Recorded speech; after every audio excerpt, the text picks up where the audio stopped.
कल दिनांक 22 जुलाई 2026 सुबह अपने पास कंट्रोल को सूचना आती है कि हरमाडा थाना इलाके में जो एक सुनसान एरिया है चेतन डुंगरी, उसके पास किसी एक पुरुष की डेड बॉडी पड़ी हुई है और उस पर कुछ चोट के निशान हैं।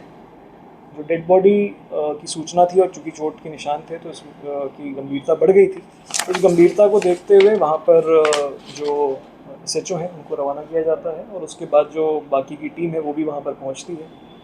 मौके पर पहुँचकर देखा गया तो एक करीब 30-35 साल के वर्ष के व्यक्ति का एक डेड बॉडी वहाँ पड़ी हुई थी। उनके पास उनका फ़ोन, वॉलेट या कोई भी ID कार्ड, इस तरह की कोई डिटेल्स नहीं थी। जहाँ डेड बॉडी पड़ी थी वो जो रास्ता है वहाँ से थोड़ी दूरी पे एक खड्डे में पड़ा हुआ था और उनके शरीर पे कुछ चाकू जैसे धारदार हथियार के कुछ पंक्चर वुंड्स थे और गले पे भी उनके स्ट्रगल मार्क्स और कुछ ब्रूजिंग जैसी चोटें के निशान थी।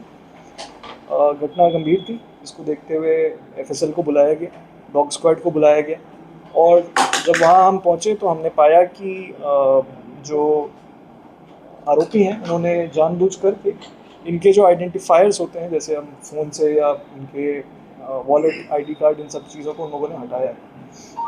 फिर वो उस फ़ोटो को हमने तकनीकी रूप से डेवलप कराया और उनके चेहरे को एक पोर्ट्रेट उनका क्रिएट किया। उस पोर्ट्रेट को क्रिएट करने के बाद हमने अलग अलग जो ग्रुप्स हैं इस तरह के, जहाँ पे हमारे जो डेटाबेसेस हैं उनमें चेक करा। हमारे पास उस फ़ोटो से मिलान करते हुए कुछ नाम और नंबर आए। उस नाम और नंबर के बारे में हमने जब जांच करी तो हमारे पास एक व्यक्ति का नाम आया जिनके बारे में बताया गया कि ये ड्राइवर हैं और इनके ये नंबर हैं। उनके नंबर की जब डिटेल्स निकाली गई तो ये समझ में आया कि एक ऊबर जो एक ऐप कंपनी है, जो टैक्सी ऐप कंपनी है, उसके ड्राइवर हो सकते हैं।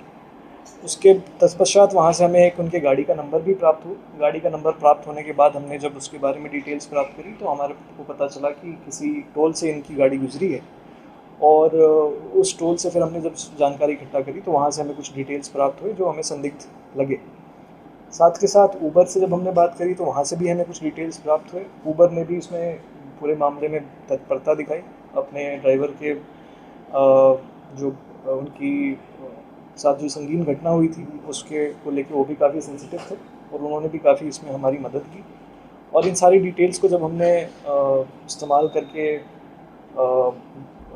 इन्वेस्टिगेशन आगे बढ़ाया तो हमारे सामने 2 सस्पेक्ट आए। उन 2 सस्पेक्ट्स को आज गिरफ़्तार कर लिया गया है। उन 2 सस्पेक्ट्स से जब पूछताछ की गई तो ये बात सामने आई कि ये इनकी प्लानिंग जो कार जैकिंग कहते हैं उसकी थी और इन्होंने प्लानिंग करते हुए रस्सी, चाकू, एक पिलास और ये लाल मिर्ची का पाउडर, ये 4 चीज़ लेके ये दोनों रात को कैब बुकिंग करने का प्लान था इनका और कैब बुकिंग के बाद इनको किसी सुनसान इलाके में ले गए और वहाँ पर एक व्यक्ति ने उनका गला पीछे से रस्सी से दबाया और दूसरे व्यक्ति ने उनको चाकू घोंपकर उनकी हत्या कर दी। उसके बाद हत्या करने के बाद इन्होंने इनकी बॉडी को जो है, जहाँ पर हमें बॉडी मिली वहाँ पर इनको फेंक दिया और फेंकने के बाद ये गाड़ी लेकर यहाँ से गाड़ी को साफ़ करके गाड़ी लेकर यहाँ से रवाना हो गई। इनकी गिरफ्तारी हो चुकी है। इनसे जो चाकू, रस्सी और जो अन्य चीज़ें हैं इनकी, जैसे जो मृतक हैं उनके फ़ोन और बाकी चीज़ों को बरामद करने की हमारी अनुसंधानिक प्रक्रिया जो है वो चल रही है और इसमें जो तकनीकी सहायता करते हुए जो जिले वेस्ट की टेक्निकल टीम है उसमें श्री बहादुर हेड कांस्टेबल और श्री राज महेंद्र, इन दोनों की प्रमुख भूमिका रही है और DST इंचार्ज गणेश सैनी और SHO हरमाडा नरेंद्र, इनकी टीम ने काफ़ी अच्छा काम किया और इसको हमने 24 घंटे के अंदर इस ब्लाइंड मर्डर को हमने त्वरित तौर पे करते हुए जो संपूर्ण आरोपी हैं उन दोनों को गिरफ्तार करके उनके पास से जो इनकी कुछ चीज़ें जो हैं वो बरामद करनी शुरू कर दी हैं और अब इनके खिलाफ़ एक चार्जशीट प्रेजेंट करके हम कोर्ट में इनके खिलाफ़ सख्त से सख्त कार्रवाई करवाएंगे। वैसे क्या